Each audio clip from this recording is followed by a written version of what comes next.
from the way you're looking at me right now. You don't like the way I'm looking at you right now? No,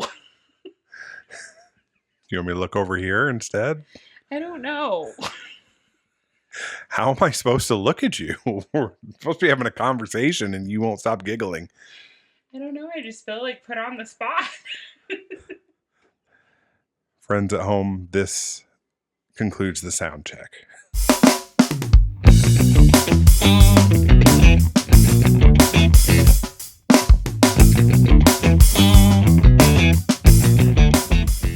Well, hey, everybody. Welcome to the very first episode of Holy Chaos at long last, where we're going to be having real conversations about marriage, family, faith, and the beautiful mess in between. We're Larry and Brittney, and this is Holy Chaos.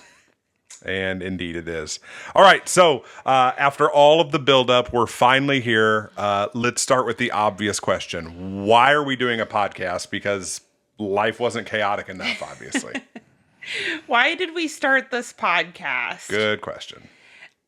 So I guess just to dive right in, I guess it's just because I'm in a season where I found I can't give my energy to things without purpose. When I sat with myself and asked what truly matters and what I'm actually good at, the answer was clear. Talking about faith, marriage, family, real life, the hard parts, and the hopeful ones. Emphasis on the hard parts. Yeah. This podcast comes from lived experience. Our late night conversations, questions, growth, so much growth, and a whole lot of grace. From not having it all figured out. When I shared the idea with Larry initially, he didn't hesitate. Surprisingly. I know, I was a little surprised. Me too. I think we both just wanted a space that feels honest and safe and relatable, where you can show up exactly as you are. So if you're walking through something, your faith, your marriage, your mental health, or just life, the space is for you. Mm-hmm. You're not behind, you're not broken, and you're not alone. And we're so glad that you're here. Yeah, so we've been through so many seasons together, dating, newlyweds, big moves, ministry, becoming parents, surviving toddlers. We're still dealing with that one. Figuring out marriage in real time. And here we are 17 years later. Still figuring it out. In real time. Taking steps of faith and learning along the way. So we kept coming back to this idea that the best conversations, the real honest, the helpful ones were happening in our living room. So I think we just thought, why not let people sit with us? Yeah, exactly. Although you're not sitting in our living room if you're watching this. You're in our guest room / workout room / home office / the place we hide the presents from our kids. Like, a lot of things happen in this room. But we're not doing this because we feel like we have all the answers. No, far from it.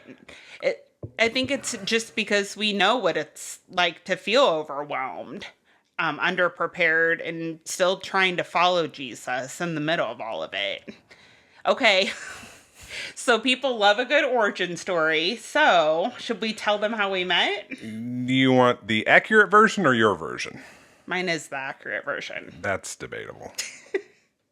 Anyway, so we met in high school. We were both part of smaller local churches, and they put our churches together in a cluster, which is a really good way to describe what happened. It was a cluster, all right. we had a cluster youth group where I was the president of the cluster youth group. Ooh. And you were the treasurer or the secretary, something like that. Yeah, something like that. My mom made me. That I believe. So I think the first time we met, we were sitting in the fellowship hall at your home church, and I thought, man, she is way out of my league. And I thought, this guy is way too obnoxious, and he talks way too much. That part's still accurate. But we clicked fast. Over some years. It took you some time, yeah. We dated, we got married. We were married for 6 years. had so much fun. And then we had kids, which changed everything. A moment of silence for BC, before children. It changed everything. Like, we talk about this all the time. And our kids think that we're saying that we regret them or something. But like, there were these moments early in our marriage, like, we're like, what do you want to do tomorrow? I don't know. What do you want to do? You want to go to Chicago and see the Cubs? And we're like, yeah, let's hop in the car and go see the Cubs. Like, we wouldn't have to plan. And life is like, it's fun now. It was a different. It was just a different era. Yeah. And I'm so glad that we had that to like build our base on, you know? Yeah, I'm pretty sure our families thought like we were never going to have kids because like both sides of our family, everybody gets married and has a baby. Yeah, I'm pretty sure they probably started to think maybe we couldn't or something. Yeah, because we waited 6 years and we just weren't ready. We were kids. And then we found out that even once we had kids, we still weren't ready. We still weren't ready. So along came kids and suddenly life was loud and messy and unpredictable. So chaotic. Chaotic's a good word. Yeah. But somehow more beautiful than we ever expected. Now we knew what it's like to have your heart walking around outside your body. And the thing that we learned and that we're still learning is that marriage isn't about perfection. Parenting definitely isn't about perfection. And faith is learning to trust God in the middle of the chaos. Yes. Not after the chaos. Not when life settles down in it. Yeah. So, okay, let's talk about the name Holy Chaos, because people keep asking, is your house really that chaotic? Okay, story time. Oh boy. Christmas morning at our house. You're really going to tell this? Christmas morning starts early. We said it was going to be real, people. Here it goes. Here it goes. Like 4:30 a.m. early. 2 of our kids wake up, crawl into bed with us. We try to survive that for a bit. Everybody finally falls back asleep. 6:30 a.m. All the kids are up wide-eyed, ready for Christmas. Then plot twist. It's a big plot twist. My youngest goes to use the bathroom and suddenly I hear, "Mommy, I had an accident." And when I say accident, I mean full-blown tummy bug. Liquid, pajamas, underwear, legs, floor. I have never seen a mess like this in my life, and I'm a nurse. So I tell everyone, "Hey guys, Christmas plans are paused, something's going on." And I look at her and realize there's no safe way to undress this child without getting poop on my hands. So I do what any mom in survival mode does. I rip off the pajamas and underwear. Liquid is still running out of them. I wrap her up like a burrito in a giant towel and carry her straight to the bathtub. We do the bath. Larry takes over at that point, dries her off, gets her dressed. Meanwhile... That's the only point I was comfortable getting involved in. I was hiding under the covers until that point. He totally was. Meanwhile, I'm in the bathroom soaking up literal poo with paper towels, running trash outside like it's a crime scene, scrubbing, sanitizing everything, washing my hands 47 times, and then steam mopping the floor because why not? And then we went on to have Christmas morning. So to answer that initial question, yes, it really is that chaotic. We often joke that we should just have the camera rolling constantly. The content would just make itself. We wouldn't have to think about it. So the chaos, yes, our house really is that chaotic, but we're calling this holy chaos because it's more than just chaotic. It's this idea that God doesn't wait for you to have it all together. He meets you in the mess, and that's what we're learning. Yes, that's what we have really, really learned. So God just meets us there in the early mornings when the kids are melting down, in the arguments that come out of nowhere, in the days where parenting feels like way too much, in the moments marriage feels distant and heavy, in the seasons where everything is changing all at once. And chaos doesn't mean that God is absent. Chaos is often the place where God is most present. Yes. And so the holy part of this isn't our perfection or that we've got this Yeah, together. absolutely not. We do not have this all together, people. Like, The holy part is his the presence. holy part is his presence. His presence alone. And that's why we're doing this. We're both growing and learning, and we've had a tremendous amount of growth and like emotional maturity over the last 5 years or so. Yeah, I can't even, honestly, I can't even really describe how much we've grown in And the changed. last 5 years. Yes. I saw a TikTok today that said when you marry someone, you're not just marrying one person, you're marrying every person they will become. And like there's all these different stages of it. And we're at a stage where we feel like maybe we have some stuff that can help other people in similar circumstances. Yeah, so that's why we're doing this. Because so many families feel like they're the only ones struggling, and they're not. Everyone is struggling in some way or another. So let's just talk a little bit about where we currently are. I imagine that all 4 people that are listening right now, 3 of you probably, generous. 3 of you know us pretty well. But maybe for the one that's listening that doesn't know us really, really well, who are we? So we live in Southwest Florida. We have 3 kids, all girls, ages 11, 9, and 3. Our 11-year-old is more like a 17-year-old. Yes. In the way she acts and carries herself, the way she processes things, and the way she looks. Yes. Yeah. So with that, I'm a pastor at a multi-site church here in Southwest Florida. I've been a pastor for almost 20 years now. Wow. And I'm Brittney. And honestly, this season of life feels really full and messy all at the same time. I'm a wife and a mom of 3 girls, a nurse turned preschool teacher. Figure that one out. Can't.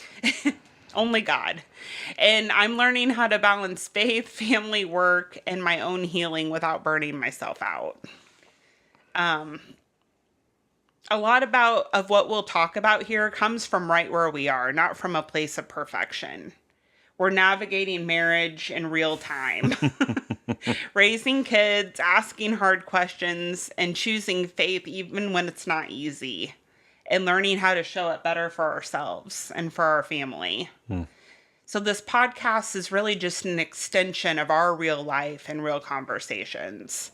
What you'll hear here is exactly where we're at, honest, imperfect, and hopeful. We're sharing it because we know so many of you are probably in a similar place. Yeah, and I think particularly for people our age and around that, there's just this. I think God's doing something in our generation, millennials in particular, that we're learning to not only raise kids but reparent ourselves. Yes. So we're on this journey of healing while also breaking generational curses. You know, we say a lot about stuff in our own childhoods or whatever. It ends with us. I'm under no illusion that our kids won't one day find themselves in therapy too. And it will probably be because of something that we have done, but it won't be the same things. Yes. Yeah. So that's something that I feel like we've been learning a lot in the last several years, and focusing on our own healing while still being present for our kids, and helping them to become, emotionally mature, independent human beings who can think for themselves and reason for themselves and learn to follow Jesus for themselves, even as we reparent ourselves. And that's really hard.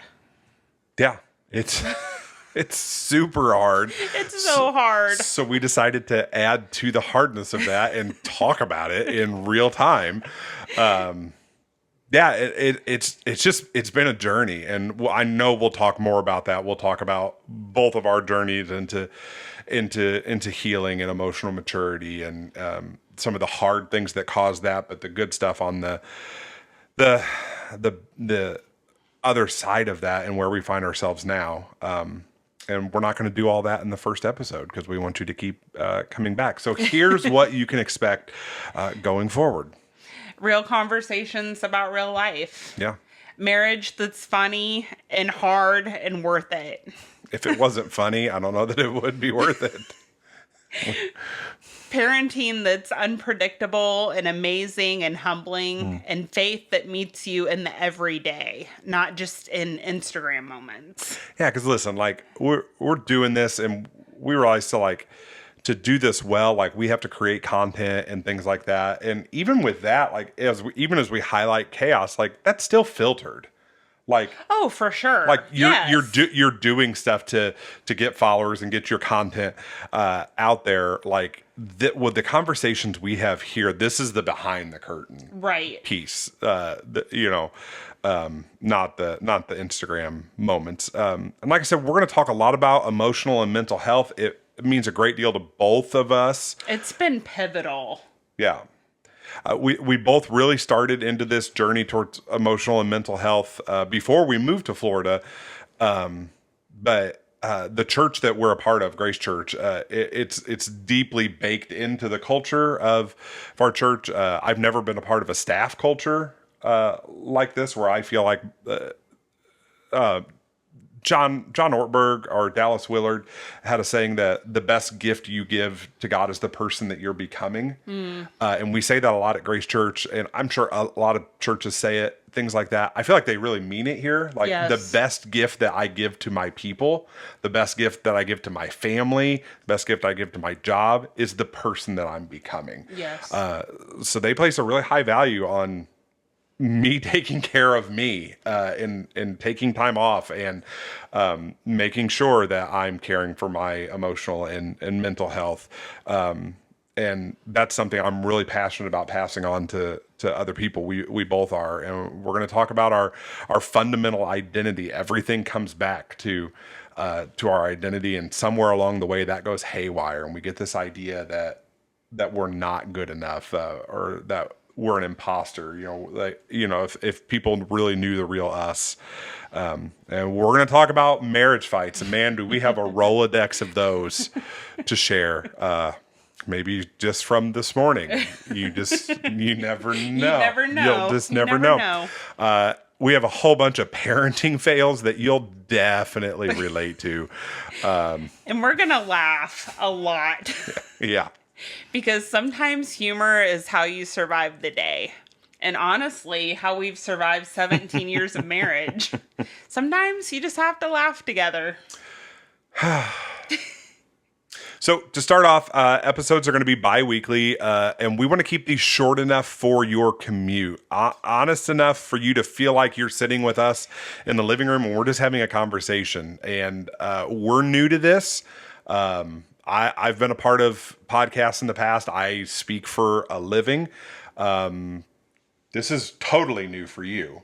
Yeah. And we'll get better at this as we go. So hang in there with us. We just want to be the real, authentic us and invite you into that. And hopefully something along the way is helpful to you or in your marriage and your parenting, your family situation.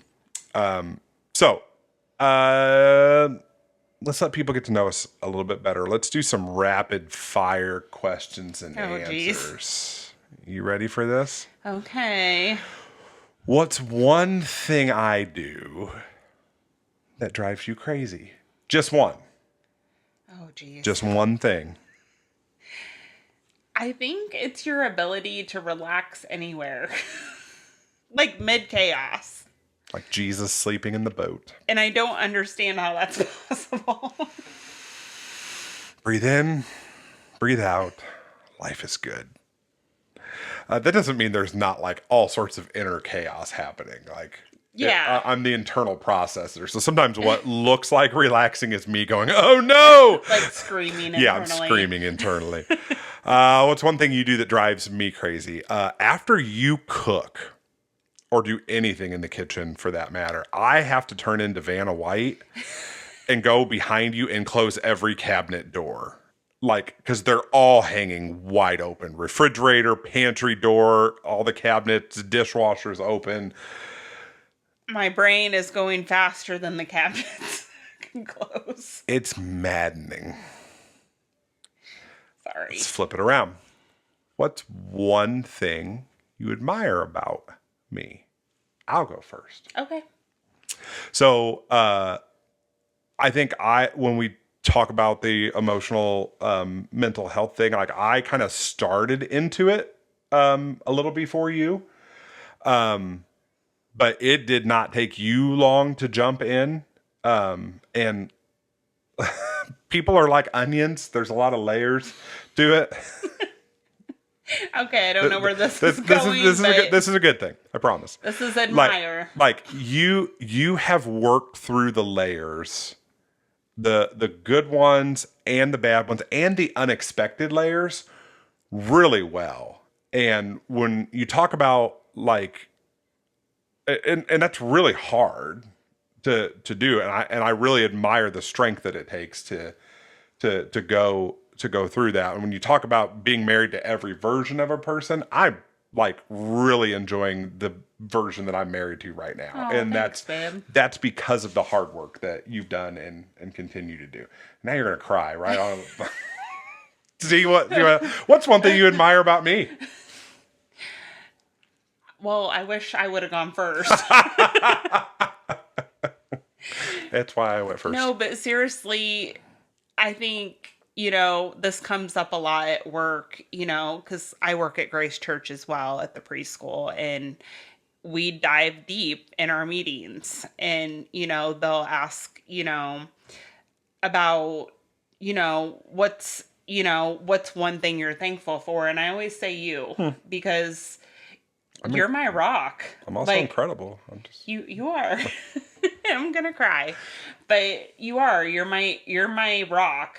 And it seems like when everything else is swirling and shaking, you're my person. You're always there and just steady. And I so need that. Our cat is scratching on the outside of the door right now. Welcome to the chaos. Okay, let's stop you from crying. What's one moment from our marriage that still makes you laugh? So the one that's coming to my mind right now is when we brought Marky home from the hospital. No. I've never seen Larry so terrified. I was so terrified. He was so scared. And I think it hit me when we got home that day because I sat her car seat down on the counter and I was like, oh crap. Now what do I do? And just thinking back on that and like how we must have like looked that day and like the wild, scared look in our eyes. Like we had no idea what we were doing. Just like cracks me up now. Yeah, I can laugh about it now, but but it was terrifying. We had this like perfect little family of 3 in the hospital room. It was adorable. Like our families had been there and left, and then it was just us, like you and Marky taking naps together, and you were figuring out the nursing thing, and I was going out and getting us food, and it was it was perfect. It was so exciting, Yeah. like the shower and it was the first grandchild, and it was so, and it's just so much buildup. And then when you leave the hospital, reality hits hard. Yeah, it was so great until the doctor came in and said, hey, everything looks good. You can go home this afternoon. And I did, I started crying. Yeah, it was intense. Because there's doctors and nurses on the other side of that door. We don't have that at home. Like, it was going to be us keeping this human being. I was like, oh, like, we really got to do this now. Yeah, it's funny now, but when I put myself back in that moment. Yeah. That's a thing. Yeah, that is a thing. So what about you? What's one moment? Okay, so we went to Chicago. Oh my God. Not this one. You wanted real? You're getting real. Okay, people, this is going to get real. I won't go into every detail. We went to Chicago and went to a Cubs game. We were with my sister and her boyfriend at the time. Is that the boyfriend she's now married to? I think so. Okay, her now husband. We'll go with that. And we're driving home after this Cubs game, and we always had a code word if one of us needed to. Which was not a great word now that I think back on it. And this was like way before I've really matured. So like there was a time in our marriage where I couldn't even talk about like going to the bathroom. So if Brittney needed to go number 2 in company, she would somehow work the word squirrel into a sentence.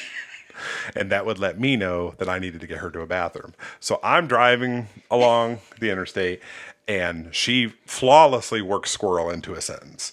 So we pull off, and we pull into a Wendy's. And she's going to go inside this Wendy's and go to the bathroom because, ballpark food, the whole bit. It's working. It hit. As she's on her way in, I encounter someone in the parking lot whose car is dead. And they want to know if I have jumper cables, which I did, and I'm happy to help. So I'm getting the jumper cables out. And I'm getting started with them. What I don't realize is the Wendy's is actually closed on the inside. So I can't get to the bathroom. The door's locked. So I'm hooking up jumper cables, and she comes out and she goes, "We gotta go now." And I said, and she said, "No." I feel so bad now looking back on that because you told those people you were going to help them, and then I was like, So I abandoned these poor people in the parking lot of a Wendy's so she can go take a dump. And I still laugh about that moment, and we don't have to go to the rest of the details of but that night. It was something. It was something. Those people are probably still stranded in a Wendy's parking lot a decade later because we were so rude to not jump them. But when you gotta go, you gotta go. You gotta go. You gotta go. All right. So, what's one thing that you hope this podcast does for other families? One thing I hope this podcast does for other families is just to remind them that they're not alone. Yeah. I think that's really the core of it all. Life with kids, marriage, faith, all the ups and downs can be so overwhelming and messy and really isolating sometimes. Yeah. And I hope when people listen that they feel seen. It may be encouraged and a little lighter, and maybe they can laugh at our chaos or relate to it, learn from some of our experiences, and just know that it's okay if things aren't perfect. Yeah. We just want a space where families feel understood and supported, and just reminded that in the everyday messy moments that these moments that we have are the ones that really matter.